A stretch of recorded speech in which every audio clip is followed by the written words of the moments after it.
Welcome to Command Control Power, the longest-running Apple consulting podcast. For over 10 years, we've produced weekly episodes featuring epic tales of tech support and troubleshooting, discussions about managing our clients and businesses, and interviews with colleagues and vendors.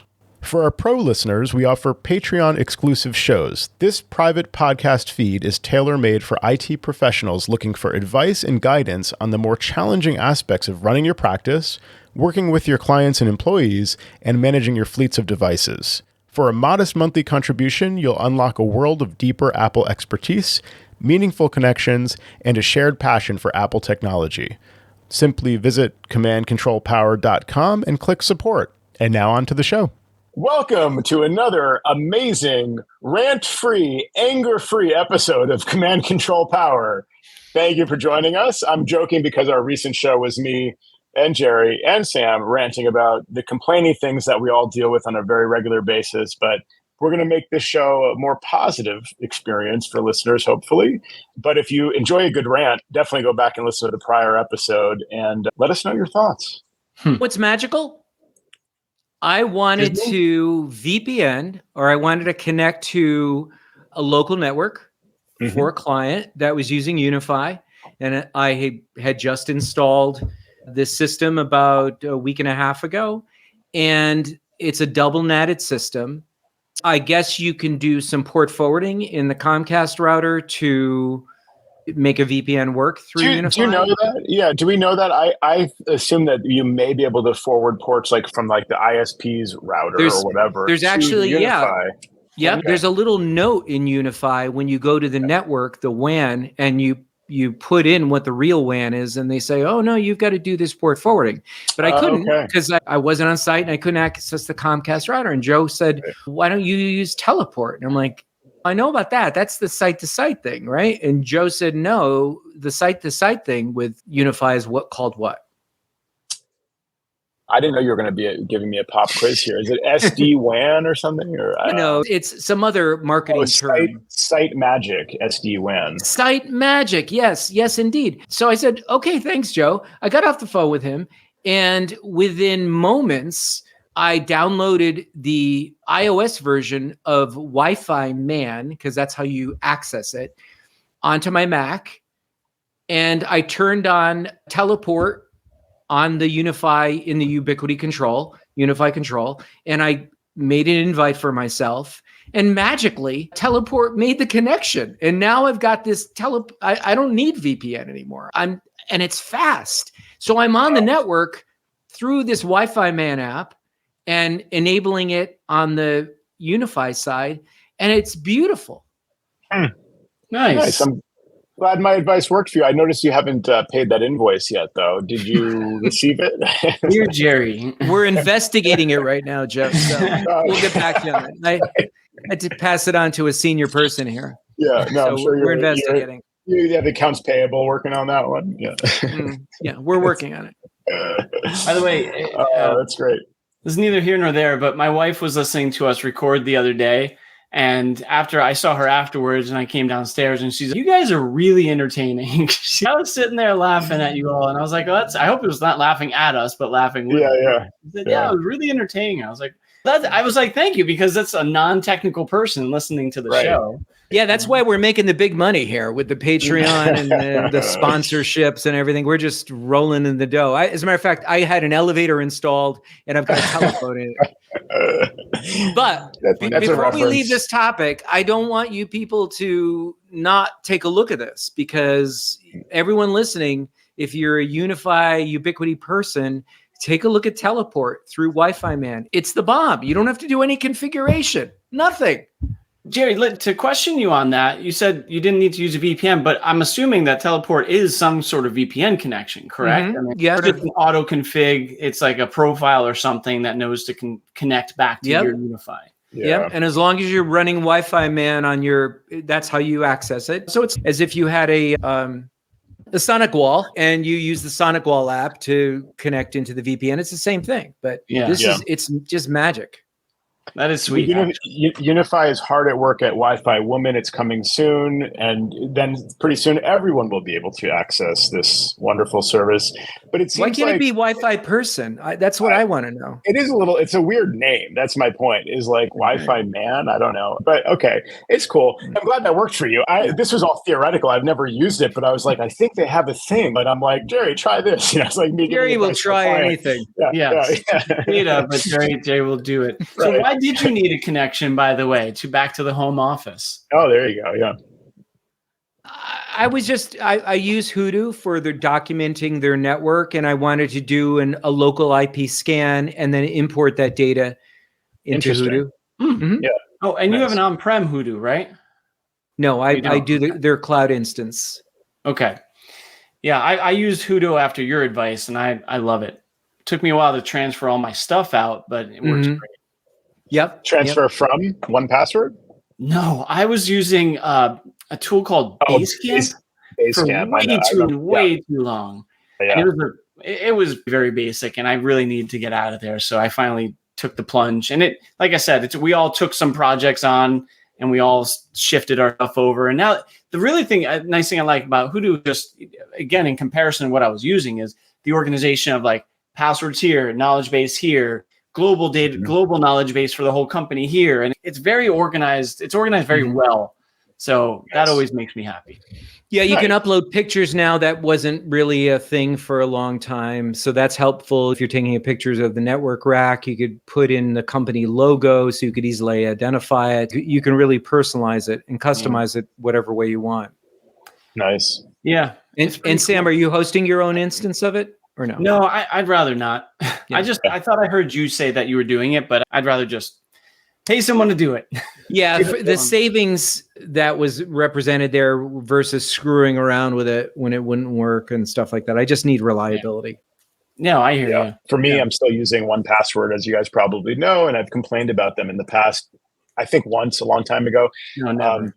But so I want to give a positive thing about 1Password. So I have a 1Password tip, and it's also under the umbrella of I should have known this. You guys might already know this, and you might have even told me this, but I've been complaining about search for a long time in 1Password, where it used to be, like most apps, you can bring up a note or a document or whatever and Command F and find the thing you're looking for. It's called Find, Command F. In the edit menu. People have probably used it before. Yeah. Let me write that down. Hold on a second. Let me get it. Right. No, you wrote it down last time, Jerry. I think I mentioned it. So you've probably got a note somewhere. He forgets. He forgets. Yeah. But you can Command F and you can find your note about where you wrote down Command F, and then you'd be all set. So, Command F, then that stopped working. Now Command F is just searching for the note. You can't search in the note. You can only search for the note. So that's different, right? And it was like, okay, I can find the note. I can type, I'm looking for Johnny Appleseed's note. I can type Appleseed, right? And it's like going to find the note. Now I've got the note. Maybe it's becoming a long scrolling list of things. I use unstructured documentation for a lot of just residential client stuff like that. And it's going to say maybe something about if you get stuck in the elevator at their house, dial 9 for an outside line or whatever. It's going to have all the important information there. Yeah. And then you need to scroll down, and then it's got their iCloud ID or something like that, and all the pertinent information. But some of these get pretty unwieldy, and I've got to scroll and find the thing manually. I'm looking at the screen, I'm skimming it to try to find the thing. Like an animal.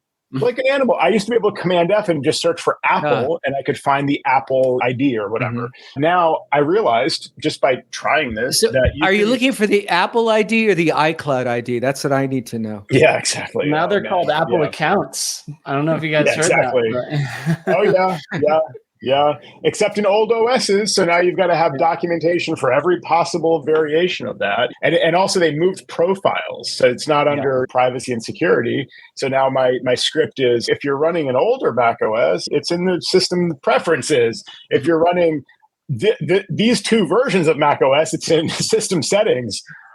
Privacy and security, not security and privacy like it used to be called. Now it's privacy and security. So that's different in both in different eras. Scroll to the bottom. Now it's actually under general device management, right? So it's like a third total different remapping of this thing. Yeah, just to complicate things. This is all on the test, and you know who I'm talking to. Yeah, exactly.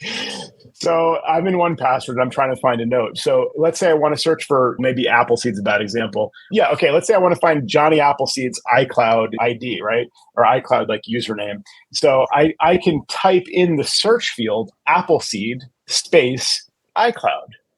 And unlike most search fields on the Mac, that will do a, what do you call it? Like an individual word match. Oh. Yes. So, see, you didn't know that either. Okay. Wait, maybe I have this wrong. So that will find the name of the note, and then the secondary action will find inside the note? Yeah.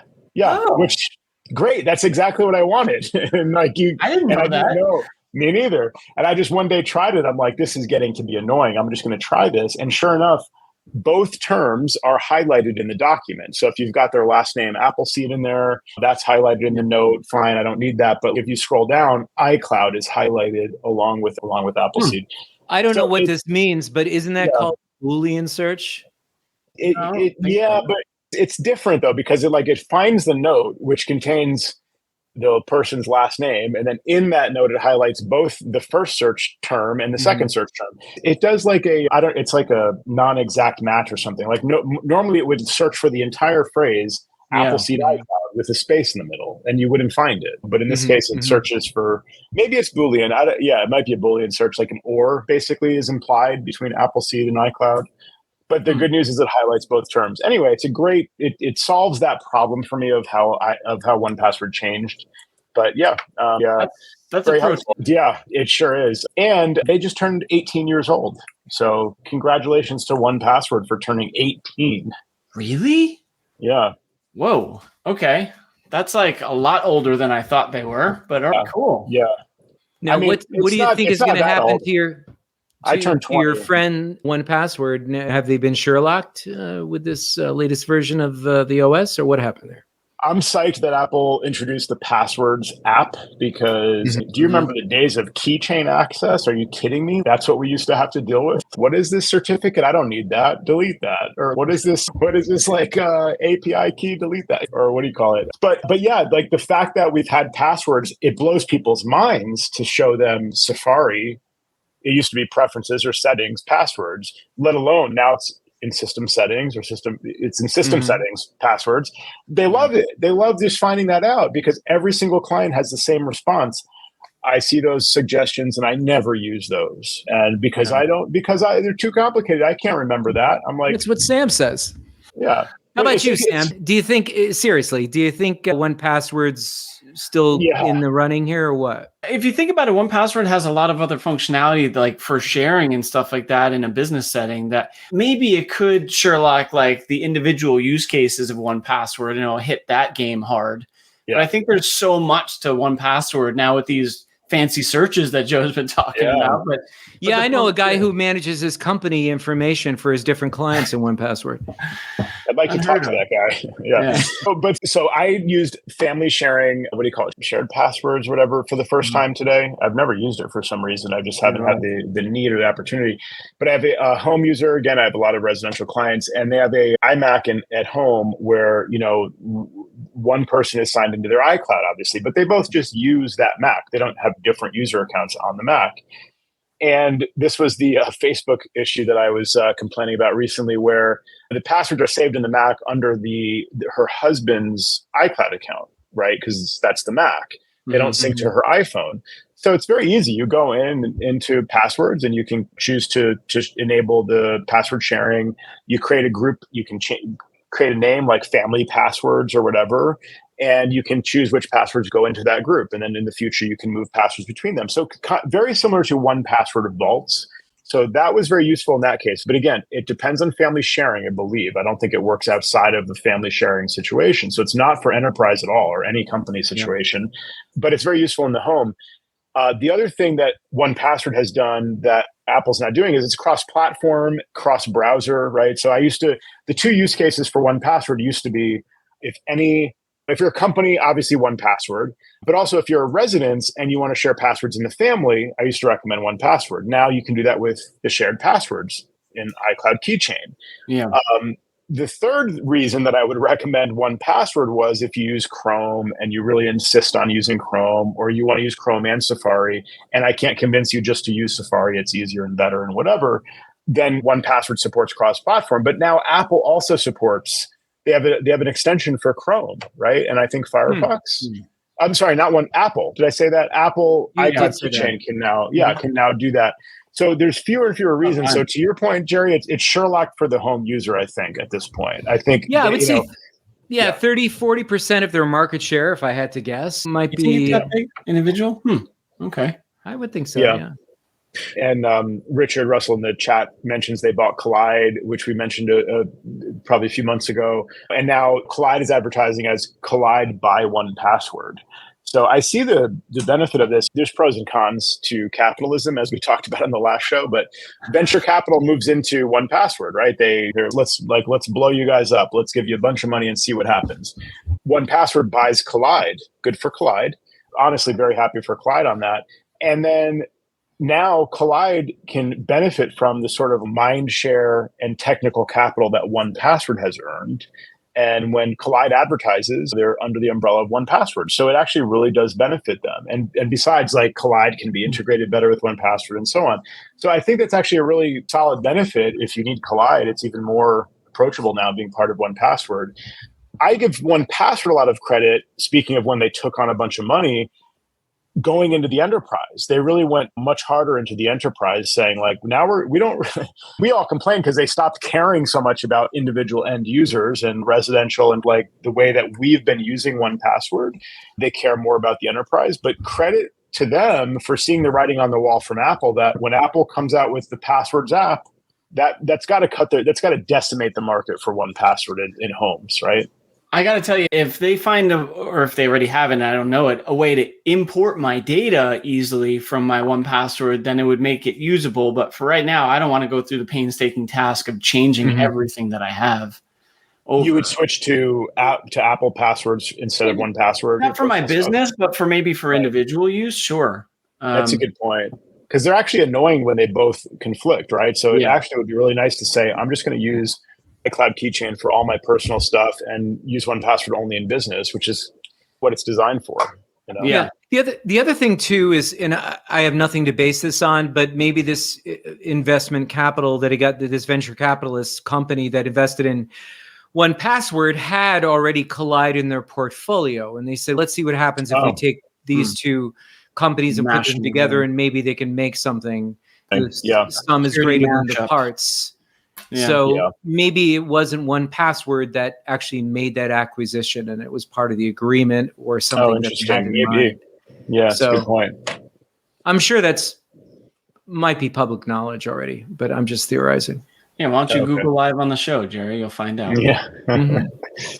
Yeah, no, that was a really good. I got to give 1Password credit for at least having a solution to my very long-standing thing. I've complained about it. No one's ever told me to do that. So I wish I knew about that sooner, but that definitely solves a lot of my issues with just the search functionality. But I have to say, the extension crashes for me every time I try to use it. Do you guys see that?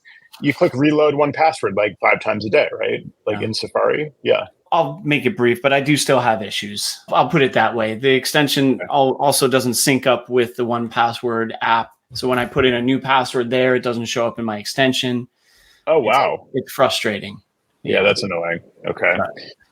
I'm going to stop there. Right.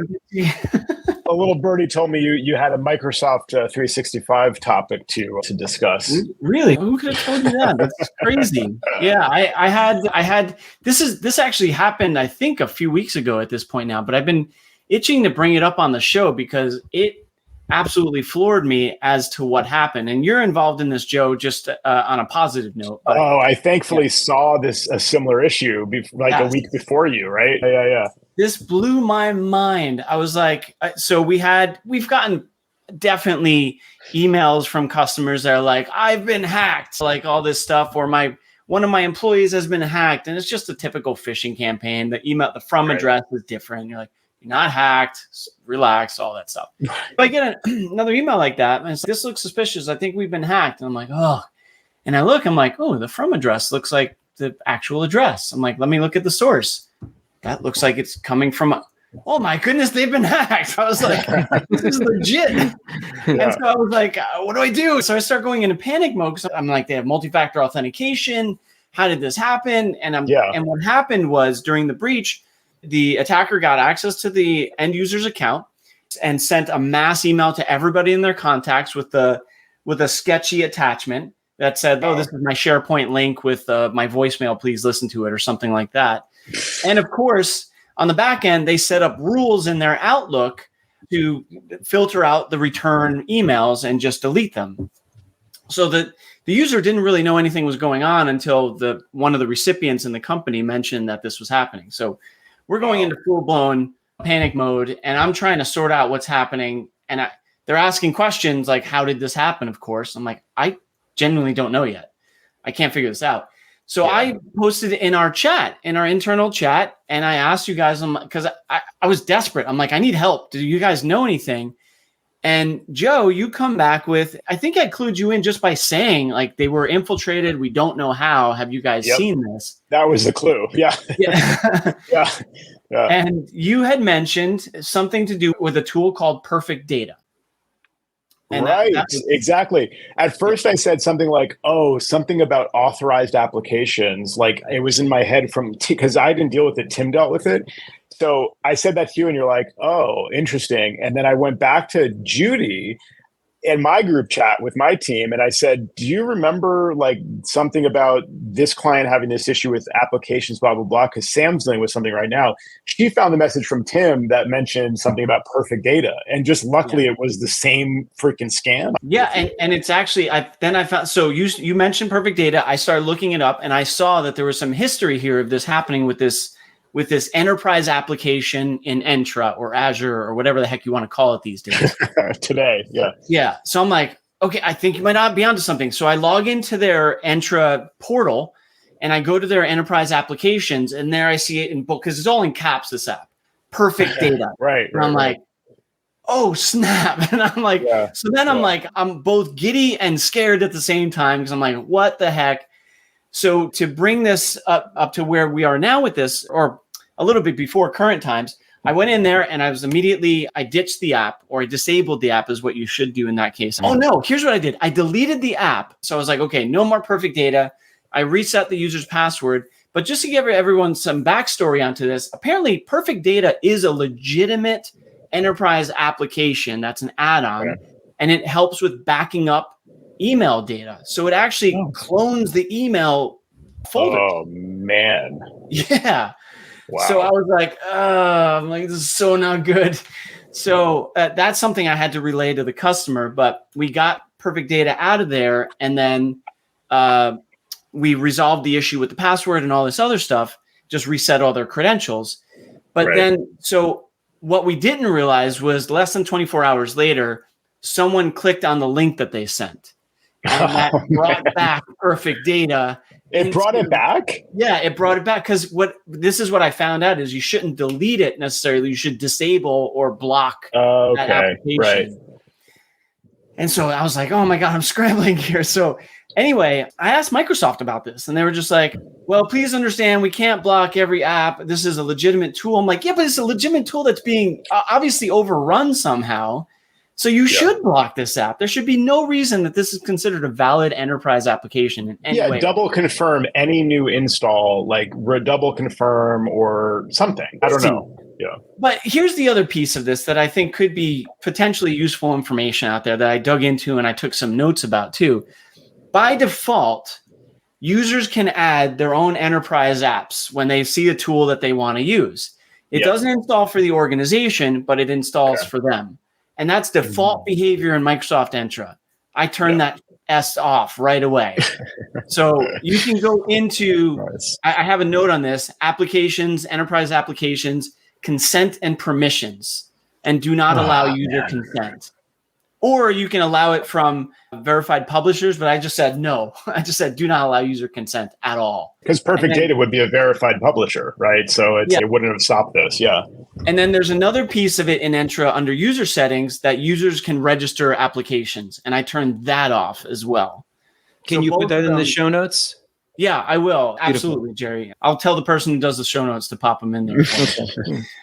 And so that killed it. I actually then I sent out a missive to my guys. I was like, go into every Microsoft Entra portal and change this stuff for every single customer right away. And we did it right away. And so far it's been clean, but that was crazy, man. That was crazy. I got to tell you. Sam, this is like something. So 6 or 12 months ago, I started this process on our side we've been using Microsoft 365 for, I don't know how many years, 5 or 10 years with our clients, whatever. So some of those early ones were like not following current best practices because that's evolved over time. Like at the time, we were following best practices that were contemporary for that time. That has changed, and Microsoft has changed. And to their credit, they have changed their global security defaults and things like that. And they have like retroactively opted people in that had disabled stuff that they probably should have never disabled and whatever. And so we're dealing with that too. But we've been making a list now recently of all of the things that we should really do as a standard practice for all of our Microsoft 365.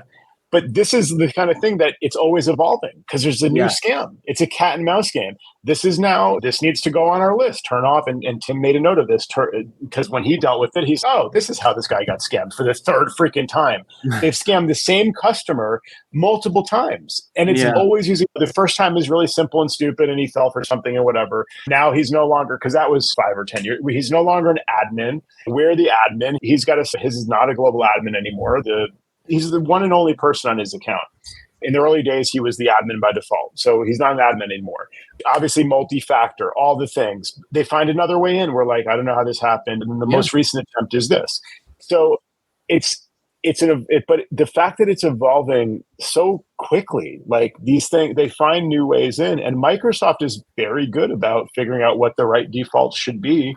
But if you are the one and only person on the server, you're the CEO or whatever, and you have the ability to install an app that's going to suck out all your email to some third party, and they're going to like harvest using probably AI at this point to find like juicy stuff that they can exploit.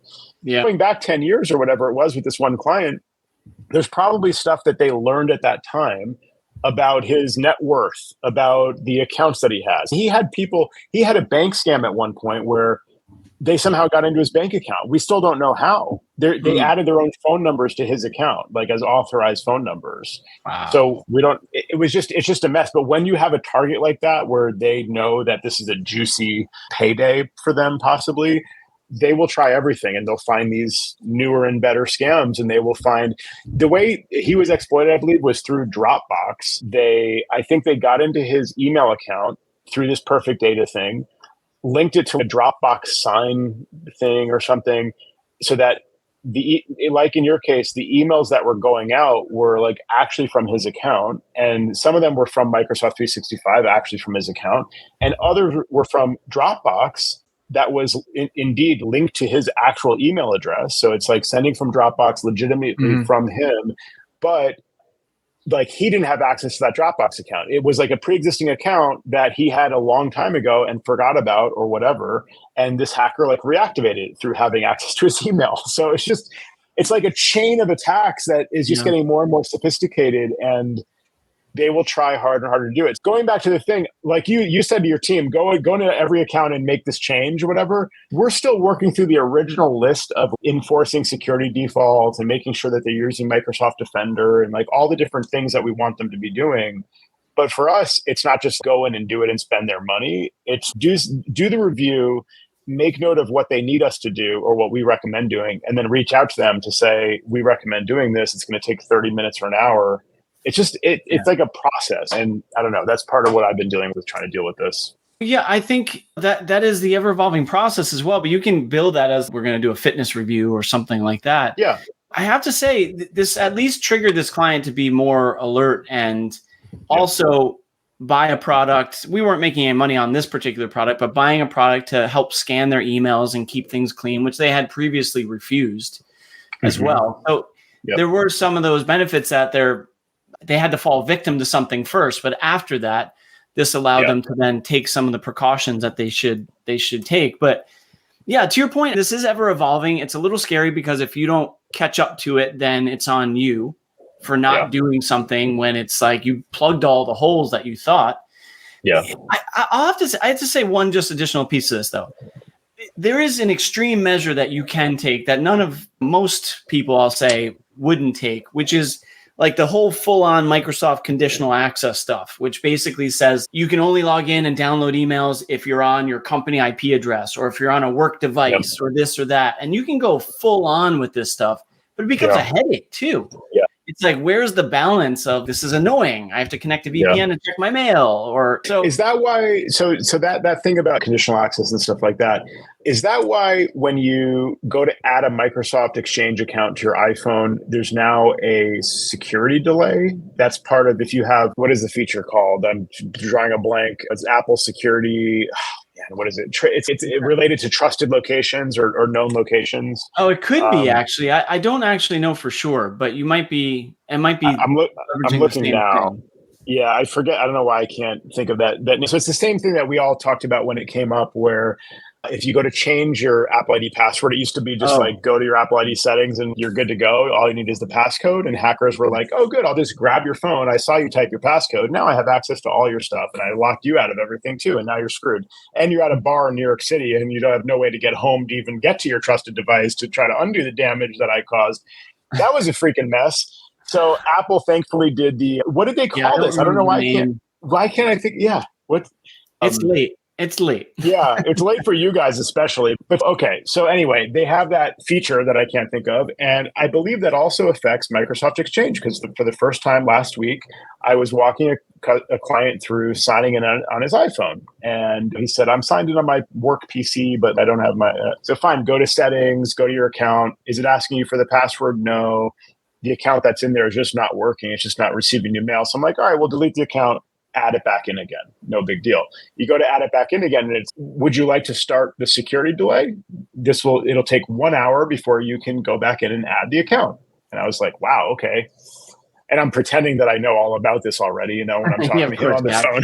So I'm like, it's a security delay. I'm like, yeah, start the security delay. Yeah, I expected that, of course. And so he does it. He calls me back in an hour, and we go through and we add it. But I'm wondering so is there a reason that you can't create a Microsoft Exchange account in the phone? Because if you're using conditional access, then it will deploy profiles to your device, right? That would be required to access the account from the device, right? I think it depends on the conditional access policies. A profile wouldn't be needed if it's just like the IP that your origin is coming from or something like that. So I talked to a couple of Microsoft techs about this because they know more than I do.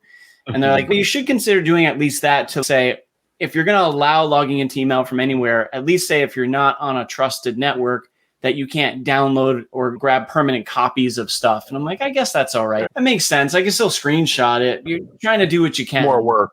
Yeah. I do believe that the conditional access is not available at the $4 or the $6 tier. You have to buy a much more expensive plan, like the $12.50 seat, to be able to have that made available to you. So many of the people that I've signed up, they're in at the $6 a seat plan. So we can't work with this. Okay. You got a good point, Jerry. And this is why I think, fortunately, just at least for me, I have a trusted Microsoft connection. And one thing, I don't know if it really benefits everyone. The monthly plans cost X amount of dollars. And what I guess the resellers do is they can sell them at a cheaper rate, but then it's an annual agreement. Mm-hmm. But it ends up saving the customer. So my customer ends up buying that heavier product, Jerry, and then they get the coverage. They buy in for the year, but they're not going anywhere. Yeah. So that's an option too, to work with a reseller for the discounted rates. That's a really good point. Awesome. And I was wondering too, Sam, like you said, that how do they leverage this perfect data? How do they leverage? Do you know how they leverage the app to make it a vector for attack? Yeah, I'm not quite sure, to be honest with you. It's one of those things that we dug in hard to fix. And then when it broke off, I needed a break from perfect data. Yeah. but I read on some websites about how it was compromised. I just don't know the how, man. I don't. And how is it still a legitimate app with Microsoft? You should shut them down until they fix their holes. And if you want to bring them back, fine, but shut it down. This is clearly an issue. Yeah, there has to be Yeah. some, you would think that some review policy where, Microsoft calls them on the carpet and pulls the app temporarily. And like you said, they plug the holes and then they reinstate them. Right. Yeah, it's crazy. It's Totally frightening. crazy. It's really crazy. Yeah. But Well, yeah. You got any more on that one, Sam? no, I'm just happy it's over. Nice. I wanted to talk about a post by John Gruber, Daring Fireball, talking about Apple Intelligence. He did his WWDC reflections about Apple Intelligence. And he talks about one specific feature of Apple Intelligence, which is the knowledge base of support documentation. I thought his take on this was pretty interesting. So he says one of the best potentially is a new model that will allow Siri to answer technical support questions about Apple products and services. Interesting. I bet that got some people's attention. The model has been trained on Apple's own copious knowledge base of support documentation. The age-old gripe is that, quote, no one reads the documentation, but maybe now that's no longer a problem because Siri is reading it. Apple's platforms are so rich and deep, but most users' knowledge of them is shallow. We've been struggling for what's the name of that thing? What screen is it on? Yeah. The test is, hey, pop quiz, Jerry. Which screen is the setting for this feature on? We keep moving it just to keep you on your toes. So yes, that's definitely true. So he says getting correct answers from Siri to specific how-to questions could be a game changer, because in the past, right, clients have always had to they tell us in vague terms. I don't know, it's that thing where it's like a wavy line and I'm like trying to click a thing, and it usually helps me if I have that thing turned on and you're like, I don't know you're talking about this. So we're the interpreters, basically. Mm-hmm. We're interpreting between normal people and their hand wavy, searching for terms kind of explanations, and what Apple calls something definitively, oh, that's a Touch ID or something. You're translating and interpreting and then providing advice. But of course, AI is pretty good at that. They're pretty good at fuzzy matching and stuff like that. He says AI generated slop is polluting web search results for technical help. We've probably seen that too. I'm sure you guys have seen that. Apple, meanwhile, is using targeted AI trained on its own documentation to avoid the need to search the web in the first place. Tech documentation isn't sexy, but exposing it all through natural language queries could be one of the sleeper hits of this year's announcements. So that was John Gruber. So when this came out, as part of the WWDC announcement keynote, I thought, okay, of course they're doing that. That's cool. Most people aren't going to probably even know how to ask the device. But actually, if it works well, this will have a lot of just real world, people will just pass this secret along. They'll say, oh, I didn't know how to do that. And I just talked to my device. I pressed the button and I said, how do you do that thing where blah, blah, blah, blah, blah. And then it told me. It doesn't just tell you, go to here and pray. Step 1, go here. Step 2, do that. All right, you already lost me. I'm confused. Yeah. No, it'll just go to the screen and put a circle on it, and you just have to click the thing that it's highlighting. That's slick. I think this actually could be something that finally disrupts the kind of end user support for iPhones, especially, maybe the Mac to some degree, and maybe we won't have to deal with this as much anymore. You mean some of the stuff that we don't want to deal with, right? We'll still have tech support jobs, but some of the basic stuff that just wastes our time could be handled by something like this. That would be glorious, to be honest with you. Yeah. Yeah. It's a counterpoint to what I was ranting about in the previous show about the whole industry is on this downward spiral of just people falling into traps. Oh, whoops. In your client's case, Sam, somebody fell for something, clicked a thing, and then their whole email was compromised. And 12 hours later, they're out thousands of dollars of time to remediate the issue. And they're back where they started. It's what the heck? Or my client falling into the trap of, sure, you can come upgrade my service, and then they leave and she has no phone. And it's just, that stuff is still a mess, but at least maybe people will be able to navigate and be empowered to deal with their own issues and questions and problems on their devices themselves. And we can do what we do, which is add a little value to improve their workflows, make them more efficient in certain ways, and help them intervene when there's issues like security problems and things like that. Like I said, I wouldn't mind taking away the bottom of the barrel stuff for me, or I don't know if you guys would, but that stuff is frustrating to deal with. So I'd be okay with that if that raises the level of what we have to support to just this and better. Yeah, I'm game. If they can deliver on some of these promises that they made in the keynote, it might potentially, like you pointed out and John pointed out, it potentially would be revolutionary or a game changer. If you run the beta right now, there's nothing on there that would even give you a small inkling that something like this is coming. So it's supposed to come sometime in the fall, but there's nothing on the phone right now. The phone looks like no different than iOS 17. Other than being able to fix up your home screen a little bit better.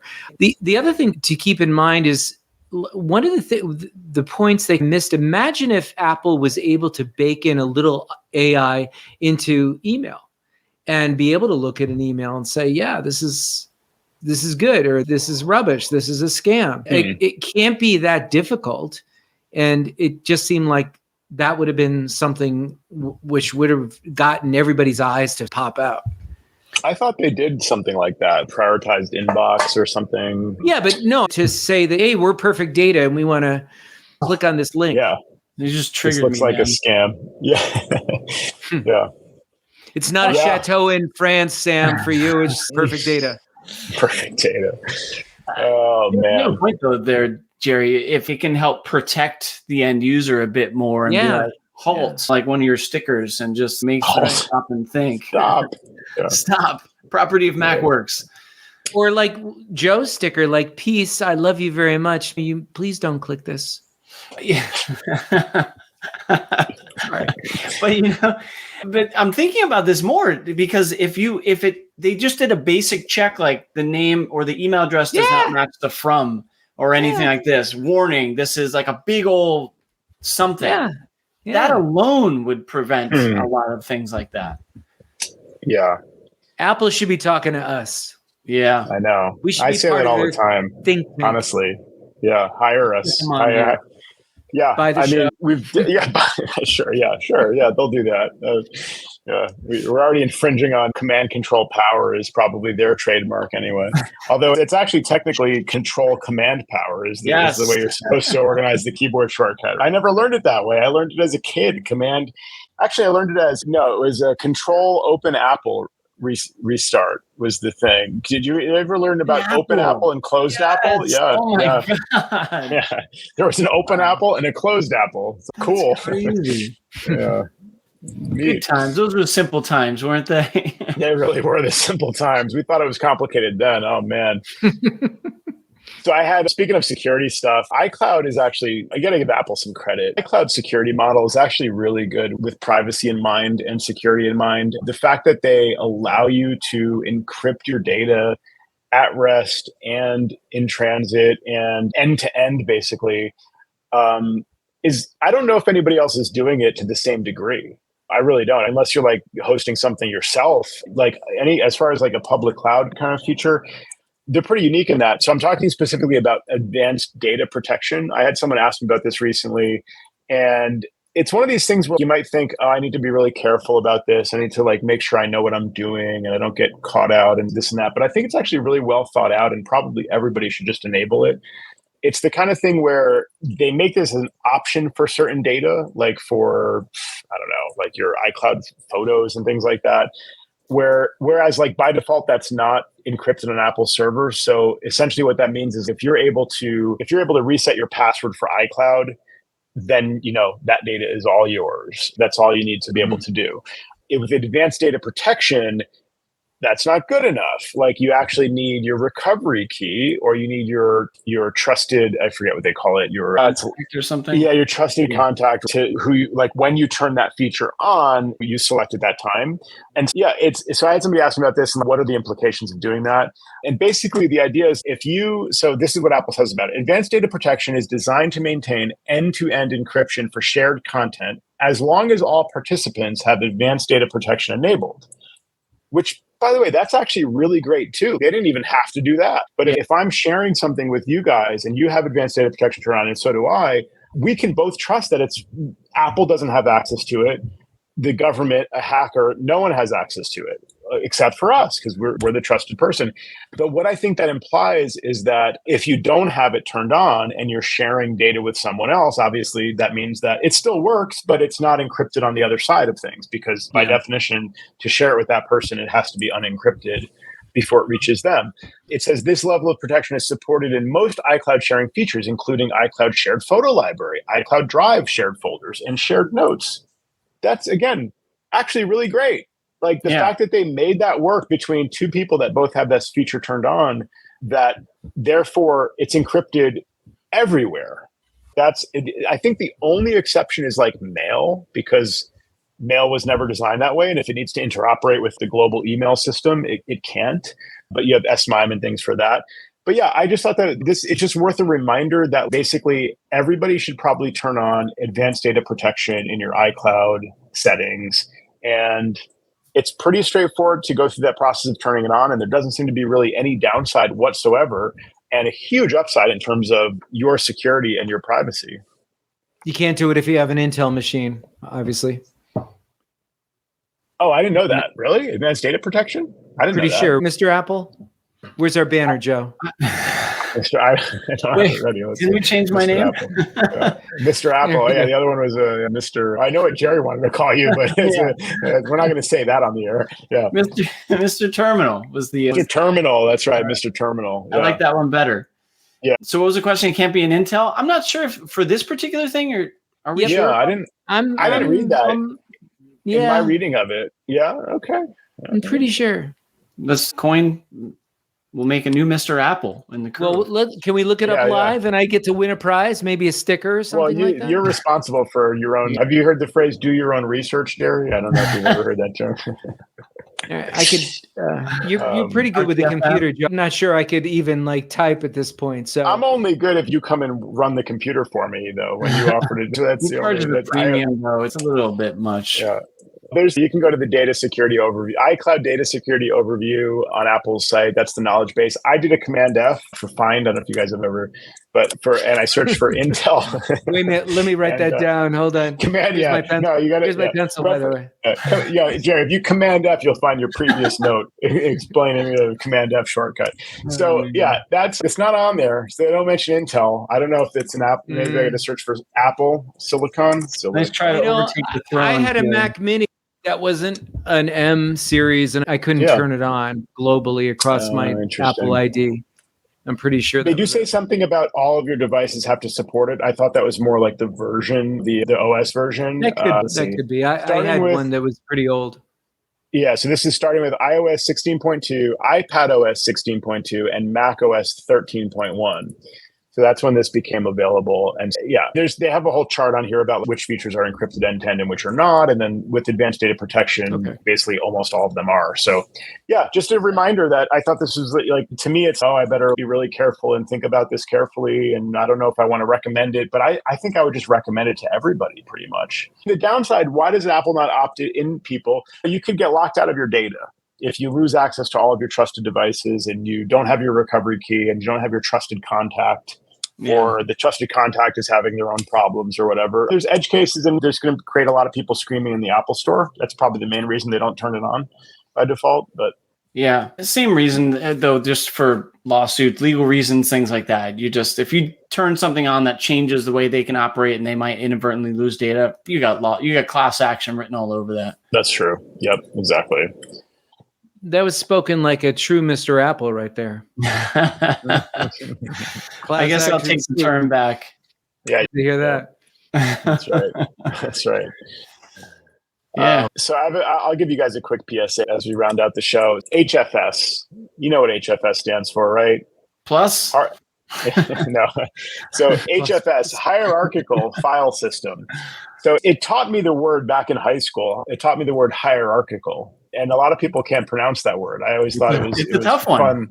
It's a tough one. It's almost as bad as multi-factor authentication. I hear a lot of people say authentication. Oh yeah. They can't. They get halfway through that word and they are just done. And I tell people lately, I'm like, multi-factor authentication has got to be it's either like a troll. It's like the technology industry trolling normal people. Let's see if you can say this word. Or it's just poorly branded. Like no one can say that, let alone understand what it is and why it's important. It just sounds, I don't know, it's a bunch of nerds trying to sound like they have the jargon that you don't. I'm sorry, but that's my cynical take on multi-factor authentication. What about things that we, speaking of acronyms, what about things that we use every single day? URL, HTTPS. Most people don't know what either one of those things stand for. Yeah. What's the URL? What's the link? Why don't we just use the normal term that people know? Anyway, So HFS, Hierarchical File System. So that was the file system, like in the early days, like in the OS System 9, System 7, like old stuff. I think HFS Plus, yeah. So HFS Plus became a thing in HFS plus plus. Yeah, was that Mac? I think Mac OS 10, right? Was HFS Plus. There is no HFS Plus yet. No, There will I be was wondering if you someday. would get that. So the reason I bring all this up is that I had a client reach out to me who said, I have these old CDs and they won't work.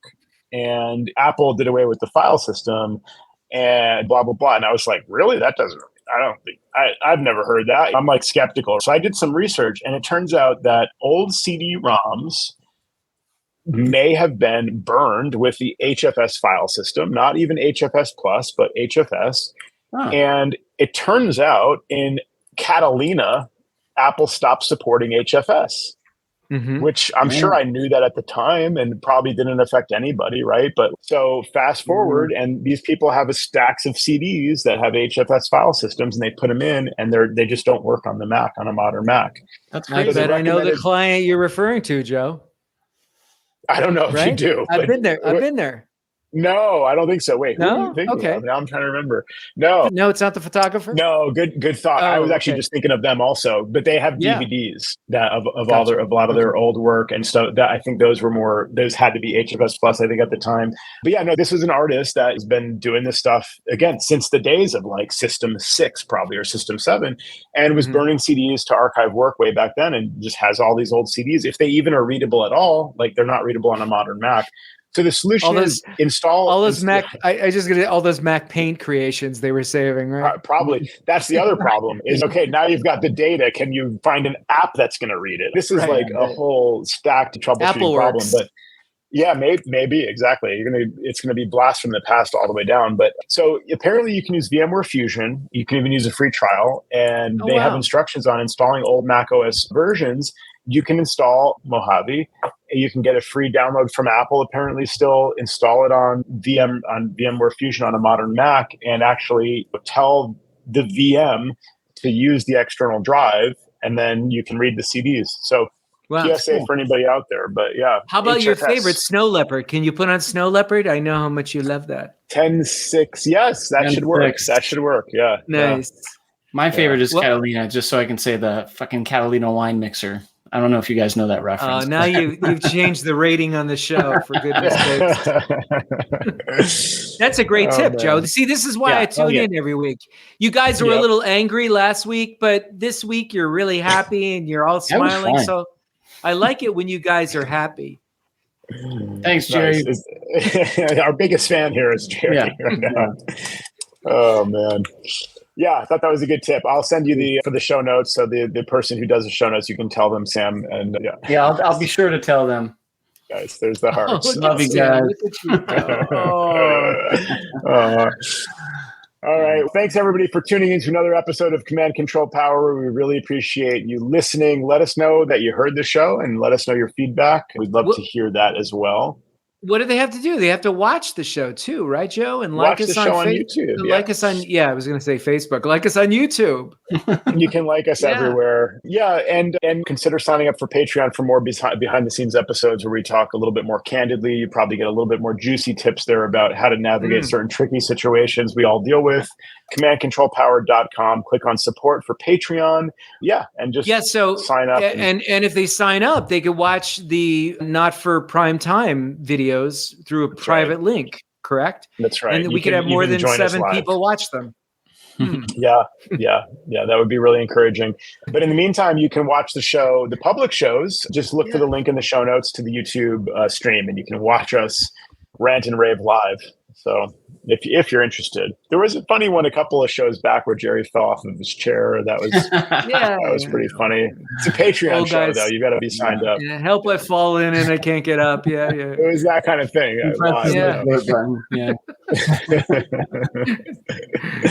It was worth it. All right. Good talking to you guys again. Thanks for hearing me rant on the previous one too, and all the tech frustrations. I'm sure a lot of people can relate, but we had some more positive stuff this week. So that was fun too. Bye guys.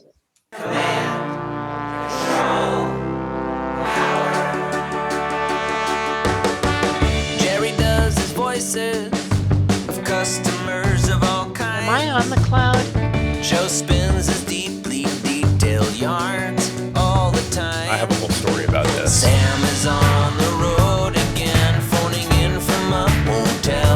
me know where I